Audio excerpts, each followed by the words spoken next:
Tapi suaminya nggak ngizinin, itu kerjaan nggak bener. Itu seorang lelaki tapi badannya kurus, wujudnya monyet gitu. Terus oh iya, ngajaknya berhubungan badan katanya gitu. Makanya badan saya kok nggak nafsu makan. Bismillahirrahmanirrahim. Assalamualaikum warahmatullahi wabarakatuh. Teman-teman musafir, bertemu lagi dengan kami. Dan di depan kalian sudah pastinya hafal lah siapa beliau dan siapa dia, Mbak Ani. Yang belum tahu Mbak Ani bisa tengok-tengok atau lihat-lihat videonya ada di atas ya. Dan kita ini sudah mau waktu sahur lah ya Mbak ya. Nah, di sini pukul 2:30 pagi. Dan Assalamualaikum Mbak Ani. Ketiga kalinya nih Mbak Ani membagikan kisah di channel kami Mbak. Apa nih yang bakal Mbak Ani bawakan di kesempatan kali ini Mbak? Kisah apa sih? Kisah pemikat buat ini teman pribadi. Udah kisah pemikat kawan. Kayak kawan sendiri. Berarti posisinya Mbak Ani itu cuma mengantar kawan. Mengantar kawan karena posisi dia kelilit hutang. Gara-gara kelilit hutang, Dia pengen nyari pemikat, jadi pemandu lagu. Oh, jadi pemandu Lagu. LC gitu. Iya, Els. Oke, jangan kemana-mana, tetap di Kisah Musafir.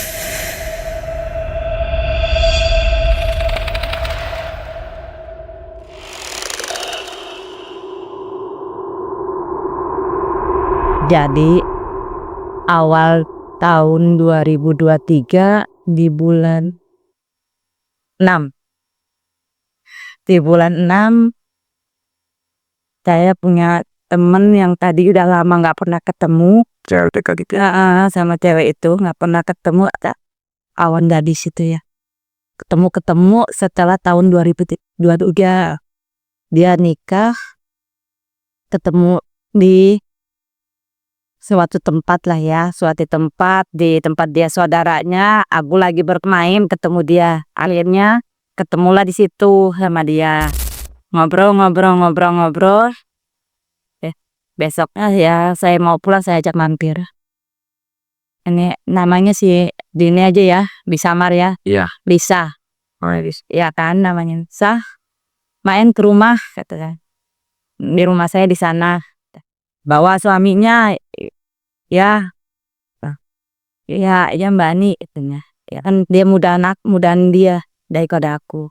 Ya Mbak Ani, aku mainnya besok ya, kasih aja alamatnya, nanti saya main. Oke lah ya. Hari berhari lanjut ini. Bulan-bulan, temu sebulan kemudian dia main ke rumah sama anaknya. Anaknya tuh suaminya kerja lah. Suami nggak bawa suaminya. Dia cuma bilang, Mbak, saya mau main ke rumah tapi bawa anakku yang kecil. Oke lah, main aja nggak apa-apa. Jam berapa mau main ke rumah? Kata pria, jam 12 siang ya, habis istirahat kerja. Pokoknya habis beres lah kerjaan perempuan. Oke lah, ya udah aku tunggu. Mainlah dia ke rumah. Habis main ke rumah, cerita-cerita tentang pribadi dia. Tadinya ya ngobrol-ngobrol ya, namanya udah lama kawan nih. Ngobrol-ngobrol sama kawan, bla bla bla, cerita tong kosong, ujung-ujungnya curhat nih kawan. Mbak, cariin aku kerjaan sih. Tadinya kataku, ya kerja di mana? Umuran kita masih susah cari kerjaan. Kataku, selain ya kerja-kerja kayak kupu-kupu malam, sih kataku. Itu yang paling gampang kan. Kataku kah. Cuman aku juga nggak ada, cuman selintas pendengaran ada kabar-kabar info sih kerja-kerja LC kayak gitu. Kenapa mau kerja kayak gitu mah nggak bagus buat kamu yang udah berumah tangga. Kan nggak salah aku nasehatin sebenarnya. Cuman berhubung itu mah kebutuhan Mbak. Ya waktu zamannya saya ya cerita nih dia curhat ya. Tadinya kan kita nggak tahu cerita dia. Ya tadinya saya lagi enak-enak kerja Mbak di pabrik gini-gini, sama suami dilarang kerja. Pokoknya kalau itu habis kamu nikah sama saya jangan kerja lagi, saya mencukupi katanya. Kata suaminya. Tapi berjalannya waktu bukan mencukupi tapi malah terlilit hutang. Nah, nambah minus. Rumah berbulan-bulan nggak kebayar. Biaya makan kadang dia nggak makan. Misalnya benar-benar minus. Jadi utang sana sini udah lilit, jadi sana utang ke sini kelilit, utang sini kelilit. Gali lubang tutup lubang lah ya peribahasanya mah ya gitu. Akhirnya ya dia minta cari kerjaan seperti itu. Lambatnya waktu berjalan, dia pulang ke rumah. Saya cari tanya sama kawan, ada tuh mah kerjaannya ya kerjaan seperti itu mbak, kalau kawannya mau. Nah, selang berapa hari saya telepon kawan saya, ya mbak, itu apa sih Lisa? Saya ada nawarin kerja, mau nggak pilih ke bagian LC, tapi ini kerja malam, gak baik buat yang berumah tangga. Suami ngizinin dia bilang gitu ya. Ya aku bilang, ya mbak ya aku pamit dulu sama suami, tapi suaminya nggak ngizinin, itu kerjaan nggak bener katanya. Memang ya ribut nih suami istri, cekcok ya bla bla, ini masalah ekonomi, utang kita banyak ya katanya. Dia curhat sama saya, mbak ya itu aku ribut sama suami bla bla, cuma suami nggak ngizinin, aku nekat katanya gitu. Ya udah kalau memang nekat, tapi saya nggak mau disalahkan, bener kan mas? Saya nggak mau disalahkan sama suami, nggak mau dibawa-bawa. Saya kan cuma ngasih penawaran kerja, nah karena situ butuh ya mbak biasanya. Nah, akhirnya saya temuin sama temen yang dia memasukin kerja itu. Selang berapa bulan kok dia ini kerjaannya itu penghasilannya minim, nggak sesuai yang diharapin nih. Tadi kan pikir dia dapatnya sekian ya, aturan dapat sekian ya, dia tahunya cuma tetap aja mbak, aturan saya dapat aturan yang saya harapkan seharinya minimal dapat 300-400, ini mah cuma 50.000 100.000 gitu. Betul, mungkin persaingan ya mas ya, makanya dia dapat ngobrol-ngobrol sama kawan ya, kawan satu mungkin ya, situ dia ngobrol sama kawan-kawan yang dia kerja malam. Mbak, kalau kamu mau ini cari aja orang pinter katanya, pakai pemikat.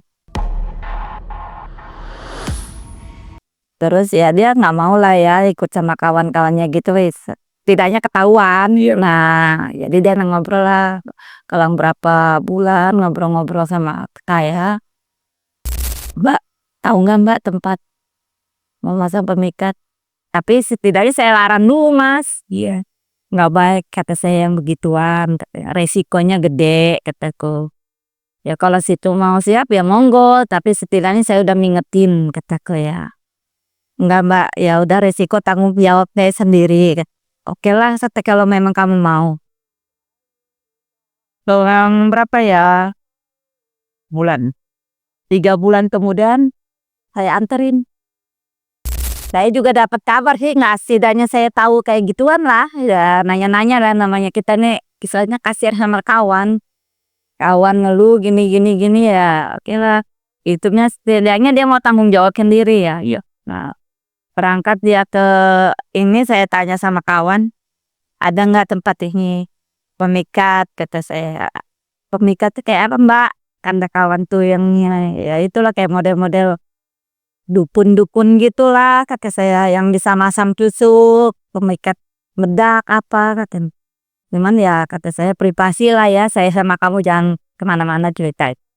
Ya mbak, ada mbak katanya. Daerah sana jauh lah, sekitar kalau kita ke sana 2 jaman kata. Gimana itu?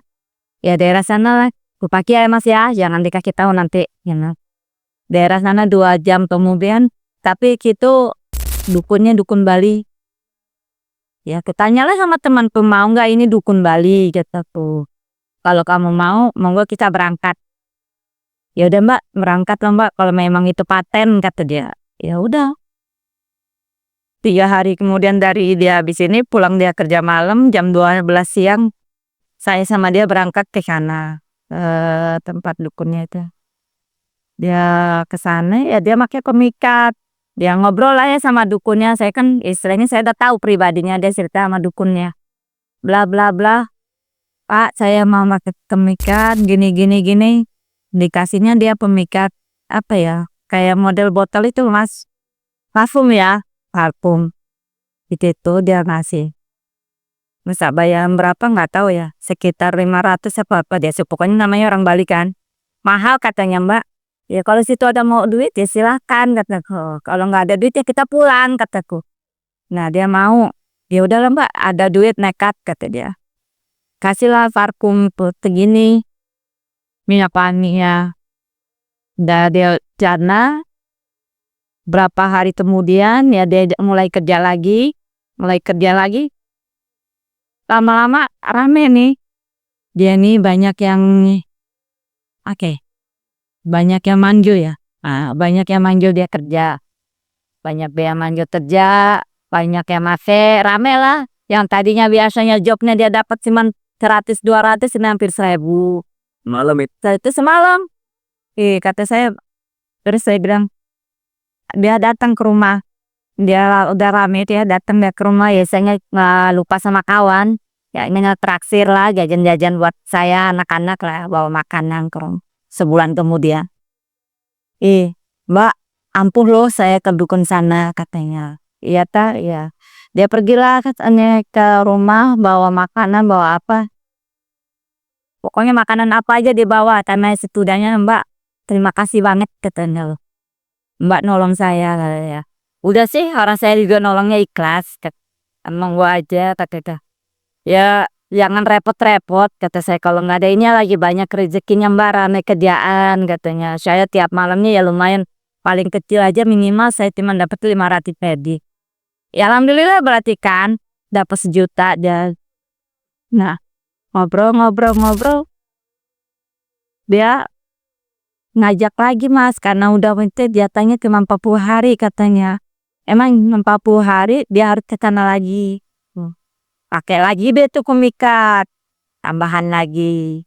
Udah tambahan, dia make, rame lagi. Habis dia lama-lama dia make parfum, kesininya rame kan jawabannya lasinya kan tadinya nggak setuju tuh laki istrinya sejak kayak gitu, cuman istrinya nekat karena demi utang, demi biaya hidup lah, karena dia yang ngebiayain ujungnya kan biaya hidup ini rumah tangga. Gitu ya. Ribut aja sama suaminya karena dia nggak disetujuin kerja seperti ini. Berantem, berantem, berantem, berantem, akhirnya pisah. Pisah mah belum kira dia Mas. Dia masing-masing pisah ranjang ya hitungannya ya. Kasihnya namanya dia di sini. Ya perempuannya tetap aja masih kerja, cuman lakinya pergi. Jadi dianya tuh ngeblank loh, istilahnya nggak fokus sama kerja karena rumah tangganya berantakan. Ya kan bener kan, rumahnya berantakan, kerjanya nggak fokus karena lakinya cemburu sosial lah, namanya kerjaan seperti itu. Ya pokoknya 3 bulan kemudian, efek-efeknya perempuan tuh ada perubahan loh Mas. Badannya tuh kan nambah kecil. Karena mungkin dia namanya dia lari ke dukun kan, dia tertimpa dia ke badan itu, efeknya itu. Dia sering katanya kalau cerita sama aku, "Mbak, kok badan saya ini sakit-sakit ya." Jadi tiap malam tuh sering datang sosok gitu. Nah kata saya, "Sosok apa? Emangnya didatengin sosok seperti apa sih?" kataku. "Iya Mbak, kayak ke orang laki-laki," katanya. "Badannya kurus, mukanya berwujud monyet," katanya gitu. "Itu mungkin halusinasi mimpi kali, tembang tidur," kata saya. "Itu enggak tiap ini loh, bukan hari ini aja Mbak, bukan malam ini aja, itu kadang udah hampir ya seminggu kan, seminggu dia itu selalu," katanya, "mimpi itu seperti itu terus Mbak."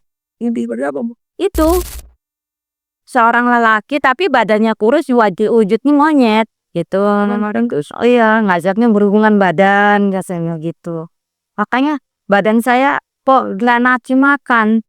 Tiap itu demi nggak nafsu makan karena darah-darah mimpi itu kepikiran, terus pokoknya nggak ada selera makan katanya aja gitu. Ya, apa ini efek dari kamu pakai ini, kata Tetan. Nah, coba ya ikhtiar, kata ke sholat apa kataku, siapa tahu bisa hilang. Nah, dia coba yang mendengar perintah kayak omongan teh. Berlanjut tetap Mbak, katanya. Malah saya sering diajak ke hubungan mimpi esok. Inti apa kriya monyet itu, Kak. Emang badannya kurus tinggi, wujudnya tuh monyet putih. Kak. Ya, terus ya kayak mana ya?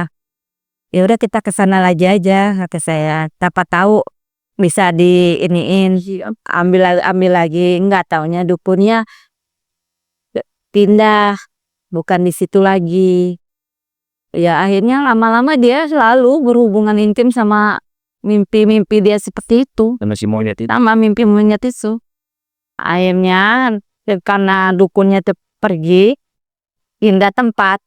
Katanya sih nggak ada lagi situ, rumahnya dari juara. Pindah dia tempat ke mana, temanku itu nambah lama nambah habis badan, ya ujung-ujungnya saya bilang aja udah jangan lagi kelari ke dukun, coba aja kita ke ustadz lagi, minta tolong. Itu kan musyrik sebenarnya dengan dukun itu, katanya.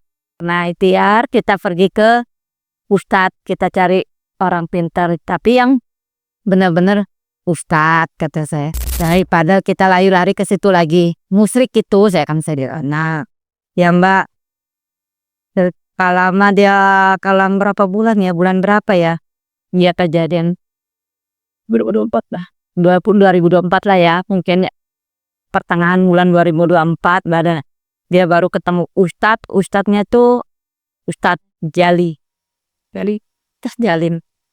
Nah Ustadz Jali dibilang ya udah kamu dimandiin, dirukiahin katanya, biar pergi tuh yang dia mimpiin itu. Ini mungkin karena akibat pemikat itu. Tapi kamu nggak pakai apapun selain minyak wangi. Iya Pak, katanya. Ya udah diobatin, dimandiin, dirukiahin ya semuanya. Akhirnya dengan jalannya waktu dia suaminya datang lagi rujuk. Alhamdulillah. Rujuk, dia nggak kerja lagi seperti itu, ya nerima apa adanya dari hasil suami. Suaminya pun juga mengerti karena keadaan ekonominya yang pulih. Akhirnya berbagi, bekerja sama, saling. Akhirnya rukun. Sampai sekarang alhamdulillah nambah anak 1. Jadi berapa anaknya? 3. Jadi sudah 3. Yang tadinya 2 karena pisah, karena ekonomi bla bla bla, alhamdulillah dirukunin lagi sama Pak Ustadz Jali ya, diobatin untuk menyadarkan satu sama lain. Suaminya pun juga ya, akhirnya kembali lagi rukun, tambah lagi anak 1. Oke, terima kasih Mbak Ani. Ada nggak Mbak Ani pesan-pesan murah? Jangan pernah percaya seperti dukun ya, percaya sama Allah. Oke, terima kasih Mbak Ani. Kisahnya cukup menarik, cukup mencekam. Dan buat teman-teman musafir, ambil sisi baiknya, buang sisi buruknya. Kisah musafir Bandar Lampung, pamit undur diri. Wassalamualaikum warahmatullahi wabarakatuh.